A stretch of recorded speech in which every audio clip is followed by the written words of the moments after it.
Finally Adil Alam is back, Kushal Malla is back. जी अभी हम कल या परसों की वीडियो में इस बारे में बात कर रहे थे कि यार अब टाइम हो गया है कि कुशल मल्ला को एक और मौका दिया जाए। एंड यू नेवर नो कि जो कुशल मल्ला लौट कर आए वो और बेहतरीन वर्जन में आए। एंड आई रियली वांट कि कुशल मल्ला और स्टुअर्ट लॉ थोड़ा टाइम साथ में स्पेंड करें। और जो उनकी कमियां है, जो उनकी डिसिप्लिन में थोड़ी सी कमी है कि भाई बहुत जल्दी ओवर एक्साइटेड हो जाते हैं और बड़े शॉट लगाने के चक्कर में आउट हो जाते हैं, क्या उस पर थोड़ा सा स्टुअर्ट लॉ अगर काम करते हैं तो कुशल मल्ला का अपग्रेडेड और बेटर वर्जन आ सकता है। बिकॉज मैंने हमेशा इस खिलाड़ी को बैक किया बिकॉज आई रियली थिंक यार इसके पास वो स्किल सेट है जो टीम को बहुत आगे तक लेकर जा सकता है। लेकिन अगेन मैं ये नहीं कह रहा हूं कि इसको आंख बंद करके अंदर कर दो। अगर परफॉर्मेंस नहीं आएगी जाहिर सी बात है भाई बाहर जाना पड़ेगा। पर चलो अच्छी बात है कि ही इज बैक, अच्छी बात है कि आदिल आलम इज बैक। अब देखो आदिल को लेकर के मैंने अभी एनपीएल के ऑक्शन वाली वीडियो में बात की थी कि एक वो खिलाड़ी जिसको लेकर के बहुत एक्साइटमेंट है जब से उसके ऊपर से बैन हटाए। बहुत सारे प्लेयर पर्टिकुलरली जो उसको फॉलो करते हैं, जिन्होंने उनको खेलते हुए पहले देखा है, वो एनपीएल का वेट कर रहे थे। लेकिन शायद हम में से किसी ने नहीं सोचा था कि कैंप में ही उसका नाम आ जाएगा। बिकॉज मुझे वाकई लगा था कि नेपाल एक बड़े स्टेज पर उसको चाहेगा देखना कि भाई पहले हम देखते हैं कि एनपीएल में कैसा परफॉर्म करता है, उसके बाद आगे सोचेंगे रखना है नहीं रखना है। बट फिलहाल कैन का बहुत सिंपल माइंडसेट है कि भाई क्वालिफायर जो है T20 वर्ल्ड कप वो बहुत इंपॉर्टेंट है। अगर हमें आदिल आलम जैसा प्लेयर इन फॉर्म मिल जाता है तो वो क्वालिफायर में बहुत कमाल कर सकता है। सो यस 32 मेंबर का स्क्वाड अनाउंस हुआ है ICC men's T20 world cup Asia and east Asia Pacific qualifier के लिए। और ये जो क्लोज कैंप है ये इंडिया और श्रीलंका का हम इंतजार करेंगे कि भाई जल्द से जल्द श्रीलंका वाले की भी डेट आ जाए सो दैट हमें पता चल जाए कि भाई कब से होना। बिकॉज आधा महीना निकल चुका है। यहां पर आप एक कैंप कराओगे, फिर आप दूसरा कैंप कराओगे और फिर आप एक टीम लेकर ऑस्ट्रेलिया भी तो जाओगे। और मैंने बार बार ये बात कही कि जो टीम आप लेकर ऑस्ट्रेलिया जाओगे वही टीम फाइनल होनी चाहिए। कि भाई ये मतलब दो चार प्लेयर ऑब्वियसली इधर उधर होंगे बट वही टीम फाइनल हो, वही उठ करके वेस्ट इंडीज सीरीज खेले और वही जाकर के फिर क्वालिफायर खेले। बिकॉज तैयारी बहुत अच्छी होगी, यहां पर एकदम सेट होगा प्लेयर्स के कि हाँ भैया ये हमारा काम है। और जब से स्टुअर्ट लॉ है एक चीज अच्छी लग रही है कि प्लेयर्स को उनकी जिम्मेदारियां मिल गई हैं और वो उस पर खरे भी उतर रहे हैं। तो यस कुछ बड़े नाम जैसे रोहित पटेल, दीपेंद्र सिंह आयरी, संदीप लामिछाने, कुशल मल्ला, तो ये प्लेयर्स हैं। और कुशल बुटेल, कारण केसी, ये सारे वो प्लेयर जिन पर नजर रहेगी। नंदन यादव के बारे में कल मैंने बात की थी। और बहुत सारे प्लेयर को वापसी आने का मौका मिला, जैसे पवन सर्राफ हो गए, जैसे अर्जुन गढ़ती हो गए, जैसे आदिल आलम हो गए। इन लोगों को भी देखने के लिए लोग एक्साइटेड होंगे कि भाई चलो देखते हैं कैसा हो रहा है क्या हो रहा है। आदिल को लेकर के लोग ज्यादा एक्साइटेड हो गए क्योंकि यार T20 वर्ल्ड कप में उस तरह का पावर हिटर अगर इन फॉर्म आ जाता है तो वो एक एक्स फैक्टर लेकर के टीम में आएगा और वो बहुत ज्यादा हेल्प करेगा टीम की तरफ। तो पहले एक बार नजर डालते हैं कि भाई प्लेयर कौन कौन से हैं, कौन कौन किन किन प्लेयर को लाया गया है और फिर उसके बाद थोड़ी थोड़ी बातें उन पर्टिकुलर प्लेयर्स के बारे में करेंगे। और ये बड़े स्क्वाड में से कुछ प्लेयर्स तो बहुत ऑब्वियस है। मतलब ये समझ लो कि ये 32 मेंबर जो है ना, इसमें से 12-15 प्लेयर तो आपके पास ऑब्वियसली हैं। कुछ दो चार प्लेयर आप पूरे भीड़ में से पिक करोगे, जैसे रोहित पटेल कप्तान ऑब्वियसली टीम में, कुशल बुटेल ऑब्वियसली टीम में, अनिल शाह। इन लोगों को अपने स्किल्स को और ज्यादा शार्प अप करने का मौका मिलेगा। अनिल शाह को लेकर के जरूर होगा क्योंकि अनिल को, आसिफ और अनिल को मौका मिल रहा है और परफॉर्म कोई नहीं कर रहा है। मतलब मैं झूठ नहीं बोलूंगा कि भाई ये परफॉर्म कर रहा है वो नहीं। अनिल को भी 2 मैच मिले, वो भी ऐसे ही शांत, आसिफ को भी मिले, वो भी शांत। तो यहां पर 2 खराब परफॉर्मर दोनों एंट्री ना हो, इससे बेहतर है एटलीस्ट दोनों में से एक अच्छी परफॉर्मेंस लेकर आए। मोस्ट प्रोबेबली आसिफ एक्सपीरियंस्ड हैं, अगर वो लेकर आएंगे परफॉर्मेंस तो ज्यादा अच्छा रहेगा बिकॉज उनको इससे पहले भी इन बड़े प्लेटफॉर्म पर खेलने का मौका है। अनिल के पास मौका है कि भाई आप इनको बीट करो और दोनों के दोनों साथ में जाओ। ठीक है, सो अनिल हो गए, आसिफ हो गए, भीम शर्की ने अपने आप को करके दिखाया है कि वो सिर्फ ओडीआई नहीं बल्कि T20 में भी कमाल कर सकते हैं। तो उनकी तरफ भी नजर रखना जरूरी है। गुलशन झा टीम में उम्मीद करेंगे कि वो अपने इंजरी से रिकवर कर चुके होंगे और बहुत जल्दी हमें वापस से अपने लय में दिखेंगे। सो गुलशन झा है, रुपेश सिंह, बशीर अहमद। बशीर को लेकर के हमने रीसेंट टाइम्स में काफी बात की है। बशीर ने दिखाया भी है कि भैया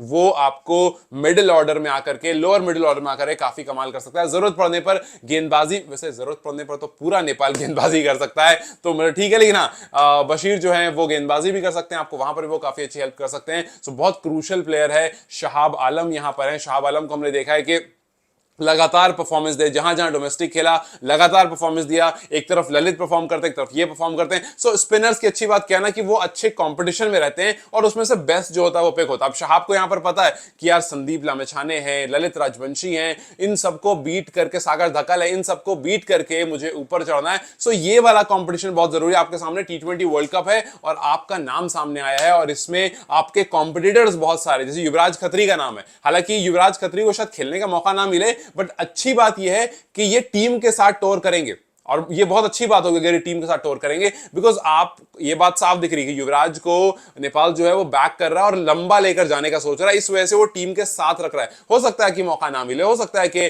कैंप 2-3 कैंप साथ में करे फिर वापस आ जाए, बट जब आप सीनियर प्लेयर्स के साथ रहते हो तो आपको आइडिया मिलता है कि फ्यूचर में क्या किस तरह से करना है और उनके साथ बहुत कुछ सीखने का मौका मिलता है। इस वजह से युवराज खत्री का टीम में होना बहुत अच्छी बात है। सो वो कितना आगे तक जाएंगे ये तो खैर फ्यूचर बताएगा इस टाइम पर, लेकिन अभी वो टीम में है, वो कैंप में साथ में रहेंगे, ये बहुत अच्छा होने वाला है। किरण थगुना को मौका मिला है, हालांकि किरण थगुना से लोग थोड़ा सा T20 में निराश जरूर है, बट चलो देखते हैं कि आगे क्या कुछ वो नया करके आता है। दीपेंद्र सिंह आयरी को बड़ी जिम्मेदारी लेनी पड़ेगी, क्योंकि अब यहां पर वो कहानी नहीं है कि भैया बस आए और काम करके चले गए या कभी नहीं भी गए तब भी चले गए, बिकॉज इस टाइम पर अब आप थोड़ा सीरियसनेस की तरफ बढ़ रहे हो। T20 वर्ल्ड कप क्वालिफायर है और जिस तरह से हमने यूरोपियन क्वालिफायर देखा है, एक चीज हमें खूब पता है कि भाई आसान नहीं होने वाला है। ऐसा नहीं है कि एक आध दिन छोटी टीम के खिलाफ रन मार दिया और फिर बाकी टाइम जो है वो अपना चुपचाप से बैठे रहे। यहां पर बड़ी परफॉर्मेंस चाहिए, बिकॉज सारी टीम जो है भाई T20 की टीम्स हैं, पूरी तरह से तैयारी करके आ रही होंगी। वो दो फॉर्मेट में उलझी हुई टीम्स नहीं है,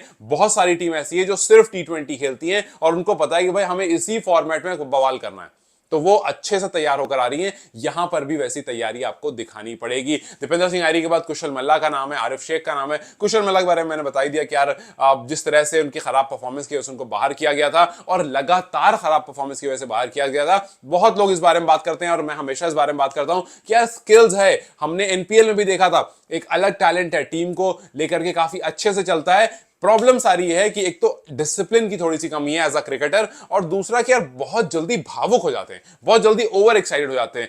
एक मारा नहीं कि उनको लगता है कि भाई 6 के 6 मार दो, या एक के बाद अगर दूसरा लग गया फिर तो बस मतलब अगर 2 छक्का कुशल मल्ला ने एक ओवर में मार दिया तो तीसरा होता है कि ये चाहता आउट ही होंगे, या तो मतलब कुछ तो ऐसा गड़बड़ कर देंगे, यहां से ये सेटल नहीं करेंगे। अगर 2 6 मार दिया, बॉलर को पता रहता है कि अच्छा 2 छक्का मार दिया ना तो इसी ओवर में आउट हो जाएगा। सो ये वाली चीज से आई होप कि कुशल मल्ला निकल गए हों, और जब हम नेक्स्ट देखें इनको तो ये चीज खत्म हो गई उनके अंदर से कि भैया 6 मारा ठीक है, चलो एक और अच्छी बॉल मिली मार दिया, अगली बॉल मिली नहीं सिंगल ले लिया। अगर बहुत अच्छी है कि भाई तो 6 वाली बॉल ही है, डिफरेंट स्टोरी, लेकिन बॉलर नहीं डालेगा ना 2 6 खाने को ऐसी बॉल, जाहिर सी वो तो फंसाने के लिए डालेगा। सो आप वहां पर सिंगल ले लो, वो पूरा प्लान करेगा कि भाई झुला के उसको बॉल डालते हैं, देखो यहां पर होगा, आप उसको सिंगल ले लो, आप उसके प्लान को खराब कर दो। वो नहीं कर पाते कुशल मल्ला, तो खैर वी होप कि यहां पर वो कुछ करके आएंगे। आरिफ ने बहुत ज्यादा लोगों को खुश किया रिसेंट टाइम्स में, जिस तरह से उन्होंने रन्स किए हैं। सो यस, इन पर भी नजर रहेगी, बिकॉज ये खिलाड़ी भाई पिछले कुछ टाइम से लगातार नेपाल को रन्स करके दे रहा है, और चाहे आप CWC L2 की बात करो, बचा करके दे रहा है, मुश्किल सिचुएशन से निकाल करके लेकर आता है। नंदन यादव टीम में, नंदन यादव एक वो एसेट है जो आप चाहोगे कि आपके साथ चलता रहे, कहीं पर भी ब्रेक ना लगे। हालांकि बीच में इंजर्ड जरूर हो गए थे, उंगली में उनके फिंगर में चोट आ गई जिस वजह से उन्होंने मैचेस नहीं खेले थे पिछले कुछ, लेकिन he must be fine and fit और वो बहुत जल्दी आएंगे और ऑस्ट्रेलिया में इनको देख करके बहुत मजा आएगा। बट उससे पहले भी जो कैंप्स होंगे वहां पर भी आई होप कि अपने आपको और रेडी करेंगे T20 वर्ल्ड कप के लिए। फिर करण केसी का नाम है, सोमपाल कामी का इसमें नाम है, सीनियर प्लेयर्स ऑब्वियसली टीम में है बट इनको भी जिम्मेदारी लेकर परफॉर्म करना पड़ेगा। फिर रिजान धाकल है, रिजान धाकल के बारे में I have talked a lot of times कि भाई प्रतीश जीसी, रिजान धाकल ये अच्छा फ्यूचर प्रोस्पेक्ट है नेपाल के लिए। दोनों हालांकि एक जैसे गेंदबाज हैं बट काफी ज्यादा हेल्पफुल गेंदबाज हैं, और अगर थोड़ा अच्छा टाइम, थोड़ी अच्छी कोचिंग मिली तो बहुत ज्यादा हेल्पफुल हो सकते हैं। बायां तो गेंदबाज हमेशा ही टीम के लिए बहुत फायदेमंद रहते हैं। Lalit Rajbanshi has been a match winner for Nepal, Kamal Singh आयरी को जगह मिली है, सागर धाकल हैं, संदीप लमछाने हैं, कुछ कहने की जरूरत नहीं है, आकाश चंद है, विवेक यादव, मोहम्मद आदिल आलम हैं, पवन सराफ हैं, संदीप जोरा, शेर मल्ला, शुभ कंसाकर, अर्जुन गढ़ती और लोकेश बाम। सो टीम बहुत अच्छी है। ओवरऑल 32 प्लेयर्स का जो पूल डाला गया है वो अच्छा है। कुछ प्लेयर मिसिंग जरूर हैं और वो हमेशा ही रहेंगे, जाहिर सी बात है, क्योंकि जैसे अविनाश बोहरा नहीं है, कुछ प्लेयर यस इस टीम में नहीं है, बट ठीक है। अभी जो कॉम्पिटिटिव टीम दिख रही थी हमें इससे पहले और ये जो सारे प्लेयर्स हैं इनमें से बहुत डिफरेंट नहीं आएगा। पिछले सीरीज से इस सीरीज में 2-4 प्लेयर का ही डिफरेंस आएगा, जैसे कुशल मल्ला हो गए या फिर आदिल आलम हो गए, या एक आध दो और ऐड होते हुए आपको दिख सकते हैं। लेकिन कहानी सारी यह है कि जो ऐड हो रहे हैं क्या वो उस वैल्यू को समझ रहे हैं और क्या वो उसके लिए पूरी तरह से तैयार हैं, बिकॉज ये बहुत क्रूशल टाइम है। अभी से पूरा नवंबर तक जो है वो बहुत क्रूशल टाइम चलेगा, और अक्टूबर तक ही ले लो, बहुत क्रूशियल टाइम चलेगा और उसमें परफॉर्मेंस जो है वो आपको करना बहुत जरूरी है, बिकॉज एक बार क्वालिफाई कर गया वर्ल्ड कप के लिए फिर भाई कुछ नेक्स्ट लेवल हो जाएगा और फिर उसके बाद एनपीएल में हम अपने इंडिविजुअल तबाही तो देखना है खैर हमें। सो मेरे हिसाब से अच्छा 32 का पूल है, इसमें से आप बहुत बेहतरीन 15 प्लेयर निकाल सकते हो और बहुत सारी उम्मीदें स्टुअर्ट लॉ से एक बार फिर से, क्योंकि अब जिम्मेदारी आपके कंधों पर है और आपने अब तक बहुत अच्छे से काम भी किया है और प्लेयर्स जो हैं वो काफी अच्छे हेड स्पेस में भी दिख रहे हैं। सो लेट्स जस्ट होप कि बहुत जल्दी श्रीलंका वाली सीरीज का भी, श्रीलंका वाले कैंप का भी अनाउंसमेंट होगा और हम देखेंगे कब से वो लोग, कब से प्लेयर्स निकल रहे हैं, कब जाकर खेल रहे हैं और फिर उसके बाद वहां से अच्छी 15 बनाकर निकालें, या इंडिया में कैंप करने को अच्छी 15 निकालें और ऑस्ट्रेलिया जो भेजे वो फुल एंड फाइनल स्क्वाड भेजें कि भाई यही वाला वेस्ट इंडीज से भी खेलेगा, एक दो प्लेयर को अगर आपको हो सकता है स्पिनर्स ऐड ऑन करने हो आपको यूएई भेजने के लिए, सो एक दो प्लेयर आप थोड़ा चेंज कर सकते हो, बट उसका आपको फुल एंड फाइनल यूएई जाएगा और वही फुल एंड फाइनल आउट करके ओमान चला जाएगा T20 वर्ल्ड कप खेलने के लिए पूरी तैयारी के साथ। So that's my take. आपका टेक क्या है मुझे कमेंट सेक्शन में जरूर बताएं। Till then you guys take care, let's see you very soon.